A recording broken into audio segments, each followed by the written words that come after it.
तो last time मैंने जो आपको पढ़ाया था वो आई थिंक मैंने पाइपलाइंस के बारे में बताया था। मेरी वीडियो भी अपलोडेड है यूट्यूब पे, जिससे मैंने लिंक भी आपके लोगों के साथ शेयर किया हुआ है। और मेरे यहाँ यस से सर। लास्ट टाइम मैंने रिव्यू भी दिया था इस लेक्चर का, अभी इसी को कंटिन्यू कर रहा हूँ और थोड़ा सा इसका अगला पार्ट पढ़ेंगे। ठीक है।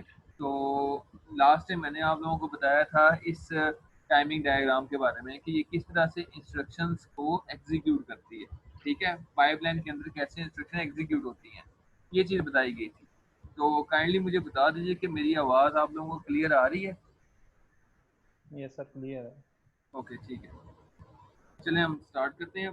तो बात ये है कि टाइमिंग डायग्राम के बारे में जब मैं लास्ट टाइम आपको बताया था वीडियो के अंदर, तो उसमें मैंने अब काफ़ी डिटेल में आपको बताया कि इंस्ट्रक्शंस जो हैं आपके पास, टोटल नंबर ऑफ इंस्ट्रक्शंस जो हैं वो 9 है। और वो जो पाइपलाइन के अंदर आपको इन इंस्ट्रक्शंस को एग्जीक्यूट करने में जस्ट 14 सेकेंड्स लग रहे हैं। ठीक है, निस्बतन अगर यही इंस्ट्रक्शंस जो हैं एग्जीक्यूट करनी होती मुझे नॉन पाइपलाइन स्ट्रक्चर के अंदर, तो मुझे 54 सेकेंड लगते। अब 54 सेकेंड कैसे लग रहे हैं, इसका एक फार्मूला है, शायद मैंने आपको पहले बताया है। वो फार्मूला क्या कहता है, वो फार्मूला नॉन पाइपलाइन का बहुत ही सिंपल सा है। ठीक है, उसमें क्या हो रहा है कि नंबर ऑफ इंस्ट्रक्शंस जो हैं मल्टीप्लाई हो रही है नंबर ऑफ स्टेजेस के साथ। यानी कि आपकी जो पाइपलाइन के अंदर जितनी भी स्टेजेस हैं, यानी कि फेच इंस्ट्रक्शन होगी, डिकोड इंस्ट्रक्शन होगी, यानी मैं इनको स्टेजेस बोल रहा हूँ। ठीक है, पाइपलाइन की स्टेजेस, हमारी इंस्ट्रक्शन हर इस स्टेज के पास से गुजर के जाती है, प्रोसेस होती है और उसके बाद दोबारा काम खत्म होता है। तो फैच इंस्ट्रक्शन एक स्टेज है, सबसे पहली स्टेज। उसके बाद डिकोडिंग होती है, इंस्ट्रक्शन डिकोड होती है। फिर उसके बाद ऑपरेंड कैलकुलेट होते हैं। फिर ऑपरेंड फैच होते हैं, यानी फैच ऑपरेंड। और ई आई मतलब कि एग्जीक्यूट इंस्ट्रक्शन। और राइट ऑपरेंड से क्या मुराद है कि आपके जो भी रिजल्ट हुआ है, अब आपने जो भी रिजल्ट आया हुआ है एग्जीक्यूशन स्टेज के बाद आपने उसको राइट भी करना है, लिखना होता है रजिस्टर्स पर। तो उस और चीज़ को हम राइट ऑपरेंड कहते हैं। क्लियर। तो ये सारी की सारी इंस्ट्रक्शन जो है वो 6 हैं।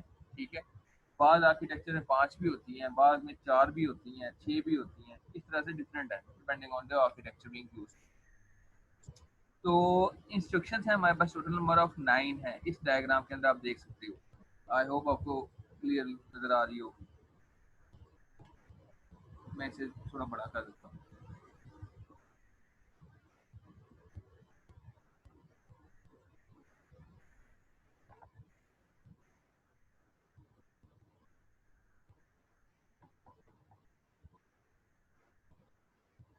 यस, तो 9 इंस्ट्रक्शंस हैं आपके पास और टोटल नंबर ऑफ स्टेजेस जो हैं वो 6 है। 9 इंटू 6 54, 54 सेकेंड्स लगेंगे। अगर हर हम अज्यूम करके चलते हैं कि हमारे पास हर जो स्टेज है या एक क्लॉक साइकिल जो है वो हम सपोज कर लें कि जो सीपीआई है वो 1 सेकेंड की इक्वल है। सपोज कर लें कि सीपीआई जो है क्लॉक पर इंस्ट्रक्शन वो हमारे पास 1 सेकेंड के इक्वल है तकरीबन। ठीक है, तो उसके हिसाब से 1 सेकेंड जो है वो लग रहा है आपकी एक इस पर एक साइकिल। ठीक है, तो यूं समझ लें कि पहले इंस्ट्रक्शन को एग्जीक्यूट होते 6 सेकेंड लग रहे हैं। ठीक है, और बाकी इंस्ट्रक्शन को सबको निकलते हुए जस्ट एक एक सेकेंड लग रहा है, उसके बाद सारे के सारे बाहर निकलते जा रहे हैं। सबसे ज़्यादा टाइम हमारा इंस्ट्रक्शन 1 को लगा। ठीक है, उसके बाद साथ पैरेलल आपकी जो बाकी इंस्ट्रक्शन है वो चलती आ रही है, यानी कि जैसे ही आपकी जो इंस्ट्रक्शन 1 है वो किसी स्टेज को छोड़ेगी, यानी एक क्लॉक साइकिल के बाद जैसे ही उसने दूसरी स्टेज की तरफ शिफ्ट होना है, तो उसने पहली स्टेज को फ्री कर देना है। जब उसने पहली स्टेज को फ्री कर देना है तो दूसरी इंस्ट्रक्शन जो है, इंस्ट्रक्शन 2 जो है वो फैच हो जाएगी। इस तरह से फैच होगी क्योंकि वो स्टेज अब खाली है। हमने पाइपलाइनिंग में क्या पढ़ा है कि कोई भी चीज़ हमने मैक्सिमम यूटिलाइजेशन देखनी है कि सीपीयू के रिसोर्सेज की हम मैक्सिमम यूटिलाइजेशन करेंगे। हमने सर्किटरी ऐसा बनाया है जो कि मैक्सिमम यूटिलाइज करेगा सीपीयू के रिसोर्सेज को। ठीक है, तो इसमें ये क्या हो रहा है कि जो फैच इंस्ट्रक्शन है, तो अब हमने मेमोरी में से जो है ना इंस्ट्रक्शन लेकर आनी है। तो जाहिर बात है अब ये स्टेज खाली पड़ी थी, फ्री थी, तो क्या हुआ कि हमने इस स्टेज को यूज करते हुए इंस्ट्रक्शन को फेच कर दिया। जब और ये काम कब हुआ, जब आपके फर्स्ट इंस्ट्रक्शन जो है यानी जो इंस्ट्रक्शन 1 है, जब वो 1 सेकंड के बाद सेकंड स्टेज में आई, तो सेकंड स्टेज के बाद यानी कि उसने जब देखा कि सेकंड स्टेज पर आपकी जो एफ आई है स्टेज पाइपलाइन के अंदर वो फ्री हो चुकी है, तो साथ ही इंस्ट्रक्शन 2 जो है उसने क्या कर दिया, फेच इंस्ट्रक्शन कर दी। तो सेम चीज आ गई आपके पास, मतलब कि एक टाइम पर आपके पास इंस्ट्रक्शन 1 जो है वो डिकोड हो रही है और उसी टाइम पर इंस्ट्रक्शन 2 जो है वो फेच हो रही है। ठीक है, अब नेक्स्ट आगे थोड़ा चलते हैं, तो इंस्ट्रक्शन को मजीद आगे लेकर चलते हैं, तो क्या होगा कि हम क्या कर रहे हैं इसको, यानी ये क्लॉक साइकिल फिर से पूरा हुआ, तो डी आई यानी डिकोड इंस्ट्रक्शन जो है इंस्ट्रक्शन 1 पे वो क्या होगी, फ्री होगी। अब जब ये फ्री हुई है तो फिर कहाँ पे गई नेक्स्ट इंस्ट्रक्शन, इंस्ट्रक्शन 1 जो है नेक्स्ट स्टेज पे चलेगी जो कि कैलकुलेट ऑपरेंड थी। अब जब ये नेक्स्ट स्टेज पे गई है तो इससे पहले वाली जो थी डिकोड इंस्ट्रक्शन वो क्या हो गई, फ्री होगी। तो जब वो फ्री हुई तो इंस्ट्रक्शन 2 ने उसको पकड़ लिया। ठीक है, ये चीजें एज इट इज ही चलती रहती हैं और ये करते करते करते करते आपके पास ये पूरी पाइपलाइन बन जाती है और इस तरह से आपकी इंस्ट्रक्शन जो है वो 9 तक जाती हैं और 14 सेकंड्स के अंदर आपकी 9 इंस्ट्रक्शन प्रोसेस होकर बाहर निकल जाती हैं। ठीक है, तो ये तो मैं रिव्यू दे रहा था आपको लास्ट लेक्चर का, तो थोड़ा सा आगे जाके देखते हैं कि इसकी स्पीड अप कैसे होती है। ठीक है, तो स्पीड अप में देखें, ये जो फॉर्मूला है स्पीड अप और एफिशिएंसी का, हमने चेक करना है कि भाई हमें क्या फ़ायदा पहुंचा है नॉन पाइपलाइन स्ट्रक्चर जब हम यूज़ कर रहे थे और पाइपलाइन स्ट्रक्चर यूज़ कर रहे हैं, तो हमें क्या फ़ायदा मिल रहा है over the non pipeline structure. तो देखें, हमें कैलकुलेट करते हैं हम कि के स्टेजेस पाइपलाइन है हमारे, मतलब कि हमारे पास पाइपलाइन कितने स्टेजेस की है, इस वक्त करंटली 6 स्टेजेस की है, 6, तो के की वैल्यू क्या होगी 6। ठीक है, तो हमें कितना कुछ टाइम लग रहा है इसको एग्जीक्यूट करने में। देखिए 1 2 3, अगर हम सपोज करें 1 सेकेंड है, हर स्टेज जो है वो 1 सेकेंड ले रही है एग्जीक्यूट होने में, तो टोटल नंबर ऑफ स्टेजेस 6 है। तो जब 6 हैं तो 6 सेकेंड्स में हमारी पहली इंस्ट्रक्शन एग्जीक्यूट हो गई। अब उसके बाद थोड़ा गौर करें, सेकेंड इंस्ट्रक्शन जो है वो कितने सेकंड बाद निकल रही है जी, अगले सेकंड में यानी 7वें सेकंड पे फौरी तौर पे वो निकल आई। ठीक है, फौरी तौर पे वो भी निकल आई, यानी इंस्ट्रक्शन 2 भी आ गई। फिर इंस्ट्रक्शन 3 जो है वो उससे अगले सेकंड में आ गई, इंस्ट्रक्शन 4 जो है वो उससे अगले सेकंड में आ गई। इस तरह से करते करते ये चीज़ आ गई। सबसे ज़्यादा टाइम किसने लिया, हमारी कौन सी इंस्ट्रक्शन ने लिया, इंस्ट्रक्शन 1 ने लिया। ठीक है, तो ये जो है कि ये जो 6 सेकंड का की है, मतलब कि बेसिकली 6 हो गया प्लस n-1। n क्या है, टोटल नंबर ऑफ इंस्ट्रक्शंस, और ये -1 हमने क्यों दिया है, क्योंकि हमने पहली इंस्ट्रक्शन का टाइम पहले से कैलकुलेट कर दिया है इन द फॉर्म ऑफ के। ठीक है, के पे हमने लिख दिया कि 6 है, तो जारी बात है पहली इंस्ट्रक्शन को हमने कैलकुलेट अलग से कर लिया है, तो प्लस n-1 1 हम इसलिए कर रहे हैं कि जो के जो है ये जो निकल गया बाहर टोटल नंबर ऑफ एन से, तो टोटल नंबर ऑफ इंस्ट्रक्शन हमारे पास क्या थी, 9 थी, तो 9 - 1 8 रहेगी हमारे पास। ठीक है, तो ये कैलकुलेट इस तरह से होगा कि total time to process n task के प्लस n-1 ओवर टी। ठीक है, और नॉन पाइपलाइन प्रोसेसर में क्या होगा, नॉन पाइपलाइन प्रोसेसर में कैसे ही काम करता है, एन मल्टीप्लाई बाई के, यानी कि जितने नंबर ऑफ इंस्ट्रक्शंस हैं वो मल्टीप्लाई हो जाएंगी टोटल नंबर ऑफ स्टेजेस से। तो हमारे पास स्टेजेस लास्ट एग्जांपल में क्या थे, टोटल नंबर ऑफ स्टेजेस हमारे पास पाइपलाइन के 6 थे और इंस्ट्रक्शंस कितनी थी, 9 थी, तो 9 इंटू 6 कितना हुआ, 54। ठीक है, तो ये आपके पास 54 आ गई। अब यहाँ पे आप क्लियरली देख सकते हैं कि पाइपलाइन के अंदर जब आप इंस्ट्रक्शन को एग्जीक्यूट करते हो तो ये ही 9 इंस्ट्रक्शन जो है वो सिर्फ 14 सेकंड्स में बाहर आ रही हैं। ठीक है, और अगर हम पाइपलाइन में ये काम, नॉन पाइपलाइन में ये काम करते तो 54 सेकंड हमें लगने थे। ठीक है, तो हम स्पीड ऑफ फैक्टर कैसे निकाल सकते हैं, सबसे ऊपर हम रखेंगे नॉन पाइपलाइन और नीचे रखेंगे हम पाइपलाइन का, यानी कि T1 जो है वो किसका है, वो ये देख रहे हैं ये T1 जो है वो इसका है नॉन पाइपलाइन का फॉर्मूला है, हमने वो ऊपर रखा, नीचे जो है हम पाइपलाइन को लेकर आए, इक्वल किया, ऊपर 54 डिवाइड बाय 14, तो जो भी हमारे पास रिजल्ट आएगा वो हमारा स्पीड ऑफ फैक्टर निकल गया, कितने परसेंट हमने स्पीड गेन की है। तो अगर ज़बानी बताया जाए तो 14 माइनस यानी 54 माइनस 14, तो 40 सेकंड हमने सेव किए, इन अदर वर्ड्स कि हमने 40 सेकंड्स टाइम बचाया है। तो कंप्यूटर की दुनिया में 40 सेकंड बहुत ज़्यादा चीज़ होती है। नेक्स्ट आगे चलते हैं एडवांटेजेस के बारे में कि फ़ायदा क्या है भाई पाइपलाइन के। Pipeline makes efficient use of resources, quick time for execution of large number of instructions and parallelism is invisible to a programmer. Pipeline make efficient use of resources, pipeline हमने बनाई क्यों थी भाई, ताकि हम रिसोर्सेज को efficiently use कर सकें और क्विकर यानी कि हमें एग्जीक्यूशन टाइम क्विकली मिले। मतलब ये नहीं कि भाई पहले एक इंस्ट्रक्शन एग्जीक्यूट कम्प्लीटली हो जाएगी, फिर उसके बाद दूसरी होगी, फिर तीसरी होगी, इसमें टाइम बहुत लगता है। उसने क्या किया, जैसे जैसे रिसोर्सेज फ्री होते हैं वैसे वैसे उनको यूज करते रहो। ठीक है, वॉशिंग मशीन की मैंने एक एग्जांपल दी थी आपको इस लेक्चर के शुरू में, जो अगर आप मेरी वीडियो देखें तो आपको पता चल जाएगा, अगर वो वीडियो आप कम्प्लीटली सुन लेते हैं तो आपको क्लियरली समझ आ जाएगी। तो किस तरह से ये क्विक है। ठीक है, तो पैरेललिज्म मतलब कि ये कि हम जैसे ही एक स्विच फ्री होती है तो हम उसको यूज़ करना शुरू कर देते हैं, तो काम पैरेलल हो रहे होते हैं। कोई भी काम सीक्वेंशियल में यानी इससे पहले नॉन पाइपलाइन स्ट्रक्चर था, उसमें कोई भी काम पैरेलल नहीं था हो रहा, यहाँ पे पैरेलल हो रहा है। तो ये पैरेललिज्म जो है ये प्रोग्रामर को नज़र नहीं आती, इनविजिबल होती है, कम्प्लीटली इनविजिबल होती है।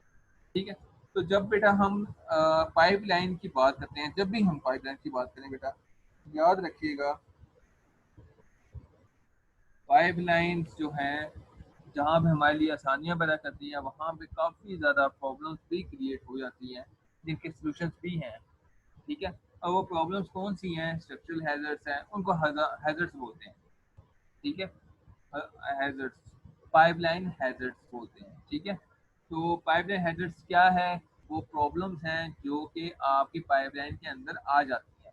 अब तीन तरह की मेन प्रॉब्लम्स हैं आपकी, स्ट्रक्चरल हैज़र्ड्स है, डाटा हैज़र्ड्स है, कंट्रोल हैज़र्ड्स है। स्ट्रक्चरल हैज़र्ड्स में भी ये चीज़ें आती हैं, मतलब कि उसमें क्या होता है कि आपकी दो इंस्ट्रक्शंस या दो से ज़्यादा इंस्ट्रक्शन या डिफरेंट इंस्ट्रक्शंस जो हैं पाइपलाइन के अंदर एक ही वक्त में सेम रिसोर्सेज मांगने लग जाती है। यानी अ, एक इंस्ट्रक्शन को मेमोरी चाहिए तो दूसरी इंस्ट्रक्शन को भी उसी वक्त मेमोरी चाहिए, तो ये कन्फ्लिक्ट आ जाता है। तो इसको हम स्ट्रक्चर हैजर्ड्स बोलते हैं। डाटा हैजर्ड्स क्या होता है कि भाई डाटा अभी तक कम्प्लीटली रेडी नहीं हुआ, मतलब कि एक डाटा 2+2 था, इसका आंसर 4 करना था।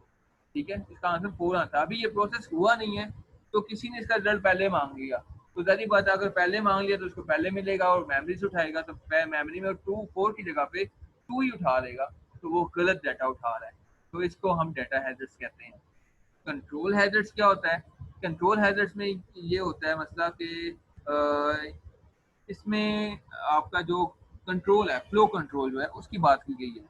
उसमें ये आमतौर पे होता है कि आपका जो फ्लो है वो नॉर्मली एक ही सीक्वेंस में चल रहा होता है, जैसे कि एक के बाद दूसरी इंस्ट्रक्शन, दूसरी के बाद तीसरी इंस्ट्रक्शन, तीसरी के बाद चौथी इंस्ट्रक्शन, एक नॉर्मल फ्लो में एग्जीक्यूट हो रही होती है। ठीक है, एक नॉर्मल फ्लो में एग्जीक्यूट हो रही होती है। लेकिन जब ब्रांच आ जाती है, मतलब कि जंप इंस्ट्रक्शन आपने पढ़ी होगी, जंप इंस्ट्रक्शन के बारे में पढ़ा होगा आपने, ब्रांच जंप इंस्ट्रक्शन जब आती है आपके पास, तो क्या होता है वो तो उठा के किसी और कोने में पहुंचा देता है आपको। मतलब कि प्रोग्राम काउंटर के अंदर जो भी वैल्यू पड़ी होती है वो तो वैसे आमतौर पे नेक्स्ट इंस्ट्रक्शन को पॉइंट आउट कर रहा होता है, लेकिन जब जंप आ जाएगी तो आपको तो टोटली किसी और जगह पे जाना पड़ेगा। तो इस चीज़ को हम कहते हैं कंट्रोल हैजर्ड्स। यानी उसमें क्या होता है कि डाटा जो है ये कंट्रोल जो है आपका उठ के कहीं और चला जाता है, लेकिन पाइपलाइन के अंदर नीचे जो है नीचे तक आपकी पाइपलाइन बन चुकी होती है जिसको आपने फ्लश करना होता है। खैर इन तीनों को हम आज इंशाल्लाह आज के लेक्चर में देखते हैं अच्छी तरह से डिटेल के अंदर। अभी तो मैंने जस्ट डिफाइन किया है, डेफिनेशन दी है, इसलिए टेंशन लेने की जरूरत नहीं, अभी मैं आपको डिटेल में बताने लगा हूँ।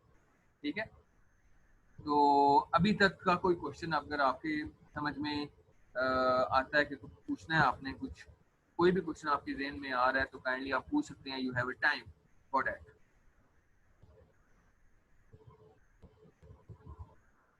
जी पूछ सकते हैं, I am waiting for your question.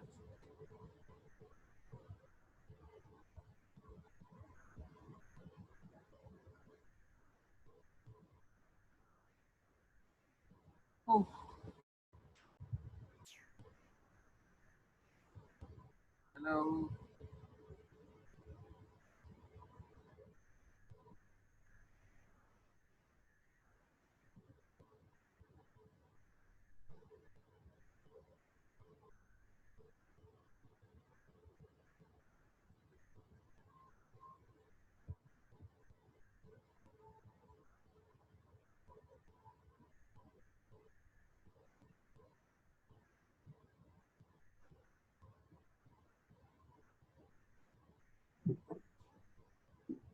Any question बेटा, कोई क्वेश्चन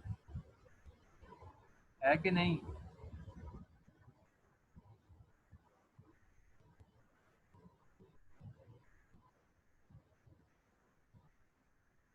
आवाज आ रही है आपको कि नहीं आ रही? कि मुझे नहीं, आप लोगों की आ रही?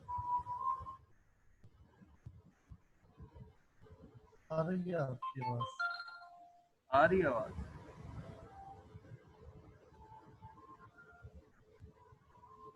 ओके, कोई क्वेश्चन नहीं है बेटा, तो आगे चलें फिर पढ़ लें। Yes yes sir. Sir. Okay ठीक है, डन। अच्छा, आपको अब नज़र आ रहा है जो मैं आपको दिखाना चाह रहा हूँ?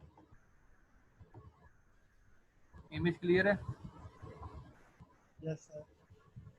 ठीक है जी। अब सबसे पहले हमने देखना है कंट्रोल हैजर्ड्स क्या चीज़ें हैं। ठीक है, ये कंट्रोल हैजर्ड्स के बारे में आपको मैं बताना चाह रहा हूँ। ठीक है, तो कंट्रोल हैजर्ड्स होते क्या हैं? तो सबसे पहली चीज़ ये है कि वो तमाम इंस्ट्रक्शंस जो कि प्रोग्राम काउंटर यानी पीसी जो होता है ना आपका, उसकी वैल्यू को चेंज करता हो, उसे हम कंट्रोल हैजर्ड्स कहेंगे। समझ में आ गई बात? ऐसे तमाम इंस्ट्रक्शंस जो कि आपके प्रोग्राम काउंटर की वैल्यू को चेंज कर दें, उन्हें हम कंट्रोल हैजर्ड्स कहेंगे। अच्छा, अब ये हो कैसे रहा है ये भी देख लेते हैं एक्चुअली में। तो हो कैसे रहा है ये, अब देखिए सपोज करें यहाँ पे मैंने एक मेमोरी बनाई हुई है। सपोज करें दिस इज़ अ मेमोरी जो मैंने आपको दिखा रहा हूँ मैं। आई होप आप लोग देख रहे होंगे इसे। Instruction 1, instruction 2, instruction 3 and 4। ठीक है, तो इस इंस्ट्रक्शन का जो एड्रेस है वो दिया हुआ है मैंने 1000। इंस्ट्रक्शन 2 का एड्रेस दिया हुआ है 1004। लेट्स सपोज 4 बाइट्स की है मेमोरी ऑक्यूपाई की हुई है। तो इंस्ट्रक्शन 3 जो है वो 1008 है। इंस्ट्रक्शन 4 जो है 1012 है एंड सो ऑन, ये चलती जा रही है। ठीक है, तो अब मैं कंट्रोल हैजर्ड्स को थोड़ा एक्सप्लेन करने जा रहा हूँ कि व्हाट आर दीज प्रॉब्लम्स। ठीक है, तो अब यहाँ पे क्या है कि आमतौर पे होता क्या है कि जब आप एक प्रोग्राम को एग्जीक्यूट करते हैं या वट एवर प्रोग्राम आपका जब एग्जीक्यूट हो रहा होता है और पाइपलाइन के अंदर जाता है, तो आपका जो पीसी है प्रोग्राम काउंटर वो काम कैसे कर रहा होता है? वो क्या करता है, it points to the next instruction to be fetch. जो अगली इंस्ट्रक्शन जो जिसने फेच होना होता है मेमोरी से, जिसने आना होता है, उस इंस्ट्रक्शन का जो एड्रेस है वो अपने पास रखती है।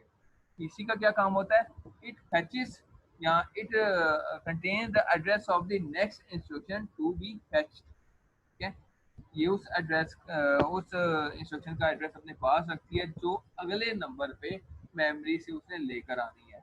और हमेशा उसी अगले यानी एक के बाद जो मौजूद है वो नहीं, उससे अगली जो मेमोरी से उसने उठानी है उसका एड्रेस अपने पास रखती है, और ये हमेशा अपने पास ऐसे ही इंक्रीमेंट करके रखती रहती है। ठीक है, करंटली अगर फर्स्ट करें 1000 वो एग्जीक्यूट कर रहा है, तो पीसी जो है 1004 पे है। अब 1004 जो है वो एग्जीक्यूट हो रही है, तो पीसी जो है वो पॉइंट करेगा 1008 पर। और 1003 जो है, सॉरी सॉरी 1008 जो है यानी इंस्ट्रक्शन 3 जो है, अगर वो एग्जीक्यूट हो रही है तो आपका पीसी जो है वो पॉइंट आउट करेगा इंस्ट्रक्शन 4 पे, which is resided in address 1012। ठीक है, तो कंट्रोल हैजर्ड्स वो हैजर्ड्स होते हैं कि वो इन इंस्ट्रक्शंस को डील कर रहे होते हैं जो कि आपके प्रोग्राम काउंटर की वैल्यू को चेंज कर दें, टोटली एक फ्लो से हटा दें, ठीक है, उन्हें हम कंट्रोल हैजर्ड्स कहेंगे। जैसे कि आपकी जंप इंस्ट्रक्शन या ब्रांच इंस्ट्रक्शन होती है, ठीक है। अब एक एग्जांपल के तौर पे असेंबली की एक लाइन मैंने लिखी हुई है असेंबली लैंग्वेज की, branch not equal to zero, ठीक है, branch not equal to zero, R1 और 2000 पे चला जाए, मतलब उसे चेक करना है कि R1 के अंदर अगर तो जीरो के इक्वल कुछ नहीं पड़ा हो या जीरो नहीं है तो फिर 2000 पे चला जाए। अगर ये ब्रांच सक्सेसफुल कब होगी, जब ये कंडीशन ट्रू होगी कि R1 के अंदर जीरो के अलावा कोई और वैल्यू है। अगर जीरो है तो फिर तो टेंशन ही कोई नहीं है, अगर जीरो नहीं है तो फिर टेंशन है। क्या टेंशन है भाई, उसको जाना पड़ेगा 2000 पर, 2000 पे जाना पड़ेगा तो पाइपलाइन आपकी होगी डिस्टर्ब। कैसे होगी अभी आगे थोड़ी देर में देख लेते हैं, ठीक है। तो branch not equal to zero, अगर अगर जीरो है तो क्या है, जीरो है तो नॉर्मल फ्लो से चलता रहेगा। जैसे मैंने अभी आपको थोड़ी देर पहले पाइपलाइन का बताया ना कि नेक्स्ट इंस्ट्रक्शन आ रही है, फिर अगली इंस्ट्रक्शन आ रही है, फिर अगली से अगली आ रही है, जैसे चल रही है वैसे चलती रहेगी पाइपलाइन, कोई डिस्टर्बेंस क्रिएट नहीं होगी, कोई मसला नहीं है। अगर R1 के अंदर जीरो है, लेकिन हम इस केस को लेके नहीं चलेंगे, हम केस को लेके चल रहे हैं उस केस को जिसमें R1 की वैल्यू जीरो नहीं है, क्योंकि हमने समझना है कंट्रोल हैजर्ड को कि कंट्रोल हैजर्ड होते क्या है, ठीक है। तो R1 को हमने लेकर चलना है। तो R1 के अंदर हम सपोज कर लो कि जीरो हमने नहीं डाला, हमने 1 डाल दिया, 2 डाल दिया, 3 डाल दिया, जीरो नहीं डालना भाई, जीरो के अलावा कुछ और, क्योंकि हमने इस ब्रांच को एग्जीक्यूट करवा के देखना है कि कंट्रोल हैजर्ड्स कैसे आ रहे हैं, क्या क्रिएट करते हैं प्रॉब्लम्स वो हमारे लिए, ठीक है। तो अब थोड़ा सा आगे डीपली जाते हैं मजीद डिटेल में। तो यहाँ तक तो आपको समझ आ गई होगी कि हम असेंबली लैंग्वेज की इस लाइन को रन करने जा रहे हैं, ठीक है। अब आपके पास इंस्ट्रक्शन 1 है, जारी बात है वो यहाँ पे आपकी एग्जीक्यूट हो रही है, पाइपलाइन बनती जा रही है। इंस्ट्रक्शन 1 के लिए पाइपलाइन बनी, क्या हुआ, फर्स्ट ऑफ ऑल ये जो IF है इंस्ट्रक्शन फेच जो है वो एग्जीक्यूट होगा, ठीक है, वो एग्जीक्यूट होगा। उसके बाद क्या हुआ, उसके बाद आपका जब इंस्ट्रक्शन फेच हो गई तो उसके बाद डिकोडिंग स्टेज आ गई, डिकोडिंग के बाद एग्जीक्यूटिंग स्टेज आ गई, एग्जीक्यूशन के बाद मेमोरी और फिर राइट बैक। ये 5 स्टेजेस हैं, ठीक है, जिसमें मेमोरी मतलब कि मेमोरी में जिसमें आपने राइट करना है, मेमोरी में लोड एंड स्टोर हो गई, सॉरी। अच्छा I2 में क्या है कि जब जैसे ही IF जो है फ्री होती है और ID में चली जाती है, यानी कि पहली इंस्ट्रक्शन जो है जैसे ही इंस्ट्रक्शन डिकोड में चली जाएगी आपका IF फ्री हो जाता है तो वो आपकी सेकंड इंस्ट्रक्शन को लोड कर देगा, ठीक है।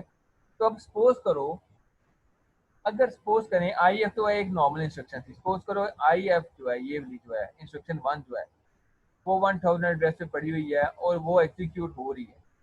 अब वो सेकेंड इंस्ट्रक्शन जो है इंस्ट्रक्शन 2 के नाम पे वो 1004 पे पड़ी है और उसमें ब्रांच है, ठीक है।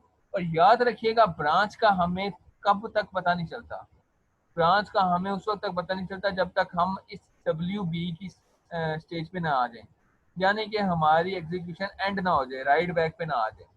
राइट बैक पे क्या होता है कि रजिस्टर्स पर वैल्यूज लिख दी जाती हैं, फ्लैग सेट हो जाते हैं, ठीक है, और रजिस्टर पे वैल्यूज भी लिख दी जाती है, यानी कि ऑपरेंड राइट बैक हो जाता है।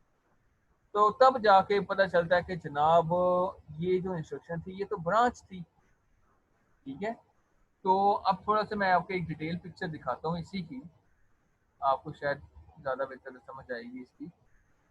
यहाँ पे आते हैं, अब वही डायग्राम मैंने यहाँ पे थोड़ी सी एक्सटेंड की है, ठीक है, क्या किया मैंने, वही डायग्राम यहाँ पे थोड़ी एक्सटेंड किया है।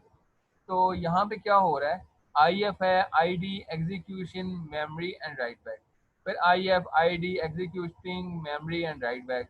अब यहाँ पे देखो मैंने जो बात आपको समझाने की कोशिश कर रहा हूँ वो ये है कि ब्रांच इंस्ट्रक्शन का तो हमें पहले से पता ही नहीं चल रहा, हमें पता चल रहा है कहाँ पे, राइट बैक पे, गौर से सुनिएगा, राइट बैक पे पता चल रहा है हमारा हमें, ठीक है, हमें राइट बैक पे पता चल रहा है कि ये हमारी इंस्ट्रक्शन थी जिसमें हमारे पास ब्रांच थी। लेकिन अब देखो आखिरी स्टेज पे हमें पता चल रहा है, बेटा बहुत गौर से समझने वाली बात है, जरा गौर कीजिएगा काइंडली, राइट बैक पे हमें एंड पर पता चल रहा है कि हमारी I2 में क्या थी, ब्रांच थी, और ब्रांच क्या थी, अभी हम करंटली 1004 पे खड़े हैं और वो ब्रांच हमें कहाँ पे लेके जा रही है, 2000 एड्रेस पे। पीसी का क्या काम है कि वो हमेशा नेक्स्ट इंस्ट्रक्शन अपने पास रखता है। उसने क्या किया, 1008 वाली को यानी I3 को क्या कर दिया, पाइपलाइन के अंदर ले आया था और उसने 4 स्टेजेस कर भी ली। उसके बाद I4 को भी ले आया और I4 ने भी 3 स्टेजेस को कवर कर लिया जब तक कि हमें पता चला I2 के अंदर ब्रांच है। फिर I5 भी आ गई, I6 भी आ गई, यानी कि जब तक हमें पता चला राइट बैक के अंदर यानी इंस्ट्रक्शन 2 की राइट बैक स्टेज में हमें पता चला कि हमारे पास ब्रांच थी, तब तक हमारे पास I3 भी आ चुकी है इंस्ट्रक्शन, I4 भी पाइपलाइन में आ गई, I5 भी पाइपलाइन में आ गई और I6 भी पाइपलाइन में आ गई। यानी 4 इंस्ट्रक्शन हमारे पास इजाफी तौर पे पाइपलाइन में आ गई जिन्होंने एग्जीक्यूट होना ही नहीं था, क्योंकि इंस्ट्रक्शन 2 के अंदर ब्रांच है और ब्रांच के बाद इसने कहाँ जाना था, 2000 पे। तो हमारे पास इंस्ट्रक्शन 3 जो है, इंस्ट्रक्शन 4 जो है, इंस्ट्रक्शन 5 जो है और 6 जो है, ये फालतू में आ गई। अब इंस्ट्रक्शन 3 की जगह पे कौन सी आनी थी, क्योंकि ब्रांच है ना, तो 2000 पे जो इंस्ट्रक्शन पड़ी थी, चाहे वो कोई भी इंस्ट्रक्शन थी, फर्स्ट करो इंस्ट्रक्शन 1004 कोई इंस्ट्रक्शन थी जो यहाँ पे पड़ी हुई थी 2000 एड्रेस पे, तो वो वहाँ पे आ गई, यहाँ पे उसको यहाँ पे आना चाहिए था। लेकिन यहाँ पे क्या हो रहा है, I3 I4 I5 and I6 ये 4 इंस्ट्रक्शन आपके पास आ चुकी हैं। अब क्या होगा, अब तो ये प्रॉब्लम क्रिएट हो गई है। अब क्या होगा कि ये पाइपलाइन के अंदर से जो 4 इंस्ट्रक्शन इजाफी तौर पे आपके पास आ गई हैं, आप लोग क्या कर देंगे, इसको फ्लश कर देंगे, क्रॉस कर देंगे। समझ आ गई बात, ये मैंने क्रॉस का निशान लगाया हुआ है, ये क्रॉस हो जाएंगी मतलब कि खत्म हो जाएंगी, टोटली फ्लश आउट, इनको खत्म कर दिया जाएगा और फिर सिरे से हम ले आएंगे 2000 इंस्ट्रक्शन को यहाँ पर इंस्ट्रक्शन 3 की जगह पर।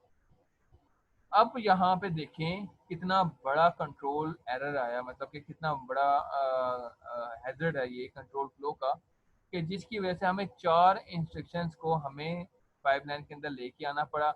अब यहाँ पे आप खुद भी देख सकते हो कि परफॉर्मेंस कितनी ज़्यादा डाउन हो रही है। अब 4 इंस्ट्रक्शन जो थी, जिनमें से पहली इंस्ट्रक्शन जो है 4 स्टेजेस कंप्लीट कर चुकी, चौथी इंस्ट्रक्शन जो है वो भी 3 स्टेजेस कंप्लीट कर चुकी थी, पांचवी भी 2 कर चुकी, पहली भी इंस्ट्रक्शन फैच हो गई, तो यानी कि पांचवी स्टेज पे पता चला कि जो अगली स्टेज है वो ब्रांच है। तो मतलब कि 3-4 इंस्ट्रक्शन जो है ये इसको फ्लश आउट करना पड़ेगा, तो आपकी पाइपलाइन पे झटका नहीं लगेगा क्या? आपकी पाइपलाइन पे काफ़ी झटका लगेगा, क्योंकि उसको ये सारा कुछ फ्लश करना पड़ेगा, ख़त्म करना पड़ेगा, आपकी परफॉर्मेंस एकदम से हो जाएगी नीचे, डाउन हो जाएगी। ठीक है, तो ये सर थोड़ी अब प्रॉब्लम थी। तो अब इसकी हमें क्या चाहिए, हमें अब इसका सलूशन चाहिए। ठीक है, अब ये था कंट्रोल हैजर्ड। अब यहाँ तक अगर आप लोगों में से किसी को समझ नहीं आई तो काइंडली बता दें, ये सारे सिचुएशन कंट्रोल हैजर्ड थी, ये थी प्रॉब्लम। अभी मैं आपको इसके सलूशन बताऊंगा, तो काइंडली आप लोग मुझे ये बता दें कि अभी तक आपको कोई प्रॉब्लम है तो बता दें।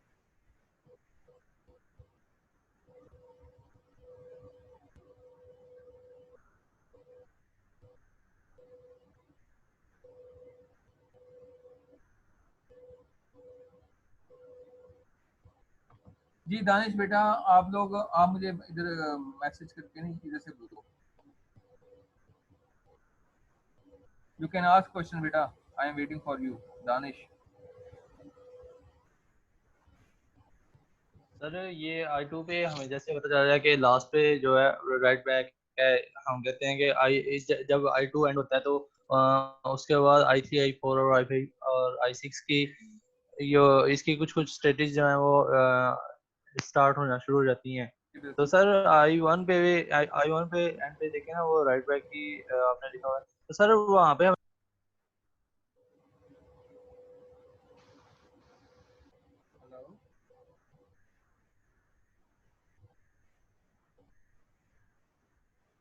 हेलो,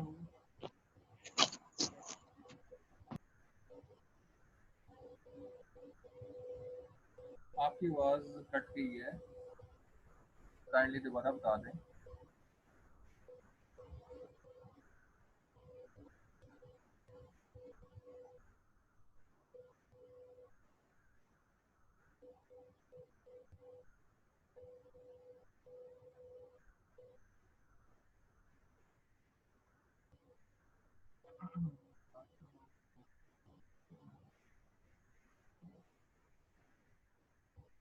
अच्छा बेटा, आपका क्वेश्चन ये है कि I1 पर सबसे लास्ट में WB है।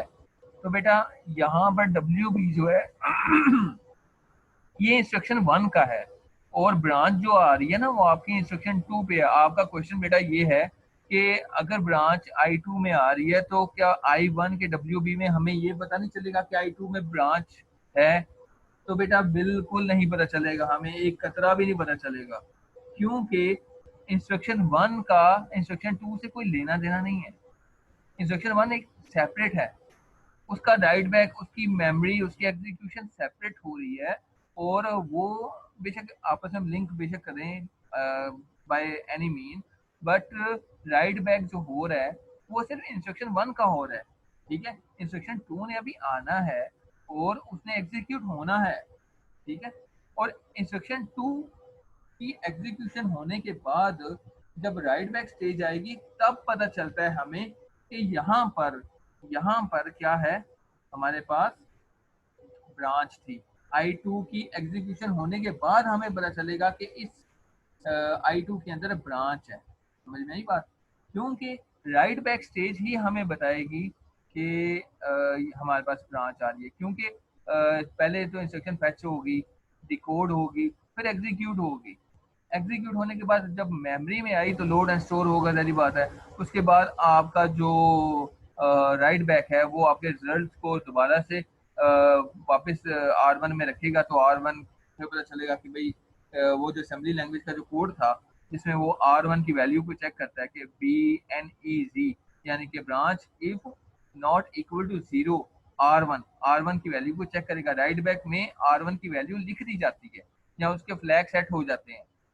तो फिर क्या होगा, वो चेक करेगा कि भाई R1 में तो वैल्यू क्या है, 0 है ही नहीं, वो तो कुछ और है। तो फिर वहां पे ब्रांच ले ली जाएगी।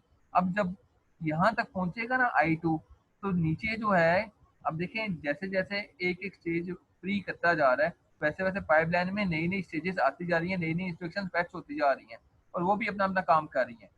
तो जब तक कि हमें यहाँ पे पता चलेगा कि राइट बैक में ये चीज़ है, राइट बैक में ब्रांच है, उस वक्त तक I3 भी लोड होगी या I4 भी लोड होगी, I5 भी लोड हो चुकी है, मतलब कि ये लोड हो चुकी हैं, पाइपलाइन के अंदर आ चुकी है और काफी हद तक एग्जीक्यूट भी हो। देखो I3 को तो वो तो एग्जीक्यूट भी हो चुकी है, वो तो मेमोरी में लोड एंड स्टोर कर रही है।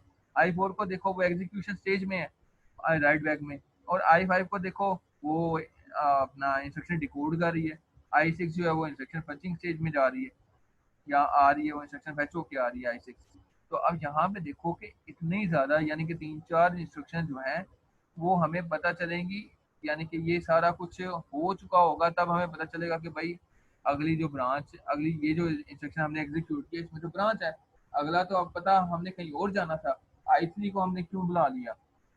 तो फिर क्या होगा, I3 I4 I5 I6 इन सबको हम कैंसिल आउट करेंगे, फ्लैश आउट करेंगे और वापस भेज देंगे कि भाई अभी अभी अपने घरों में जाओ, हमें अभी यहाँ पे ना लेके आओ, हम आपको अभी नहीं बुलाना चाह रहे, हम अभी कहीं और जाएंगे, 2000 पे जाएंगे, 2000 पे जाके उनको एग्जीक्यूट करेंगे और फिर दोबारा वापस आना हुआ तो आ जाएंगे, अगर कॉल रिटर्न वाला केस हुआ तो, नहीं तो उधर से उधर आ गए। ठीक है जी, समझ आई बात? Yes sir.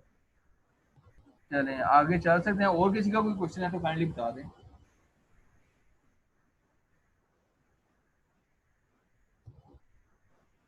नो, चलें सर मैं ये मीटिंग ऑफ होने वाली है। 1 मिनट, लेस देन 1 मिनट। चलें ठीक है, इसकी पार्ट 2 में मिलते हैं हम। ठीक है, तो वहाँ पे मैं आपको इसका सोल्यूशन शेयर करूँगा। ये तो थी कंट्रोल हैजर्ड्स की प्रॉब्लम। ठीक है, कंट्रोल हैजर्ड है क्या चीज़ है, अब मैं नेक्स्ट वीडियो में या नेक्स्ट लेक्चर में अभी थोड़ी देर में आपको इसके बारे में बताऊंगा कि ये इसका सोल्यूशन क्या है। ठीक है।